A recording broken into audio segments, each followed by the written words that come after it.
અમિત શાહે કલોલમાં જેડવા ગામ આવેલું છે ત્યાં આગળ તળાવનું લોકાર્પણ કર્યું છે। અમિત શાહના હસ્તે જેડવા ગામની અંદર જે તળાવ છે તેનું વિધિવત રીતે ઉદ્ઘાટન કરવામાં આવ્યું હતું। ગાંધીનગર જિલ્લા જળ સંચય માટે મહત્વપૂર્ણ પ્રોજેક્ટનું લોકાર્પણ કરવામાં આવ્યું છે। તો આ તરફ જેડવા ગામમાં તળાવથી ખેડૂતો અને ગ્રામજનોને ખૂબ મોટો હવે લાભ મળવા જઈ રહ્યો છે। આમ પણ ચોમાસાની સિઝન આવી રહી છે અને એની વચ્ચે જેડવા ગામમાં તળાવ જે છે તે બની ચૂક્યું છે। જેડવા ગામના તળાવના લોકાર્પણમાં પણ જે છે તે મોટી સંખ્યામાં નેતાઓ ઉપસ્થિત રહ્યા હતા અને હવે એ બનીને તૈયાર થઈ ચૂક્યું છે। ત્યાં આગળ તમે જુઓ કે વૃક્ષારોપણનો કાર્યક્રમ સાથે જ અન્ય બીજા વિવિધ કાર્યક્રમો જે છે તે રાખવામાં આવ્યા હતા।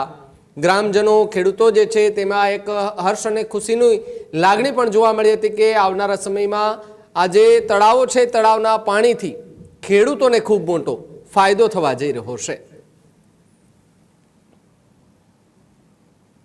આ જ પ્રકારની તમામ અપડેટ જોવા માટે ન્યૂઝરૂમ ગુજરાતને લાઇક, શેર અને સબસ્ક્રાઇબ કરવાનું ભૂલતા નહીં।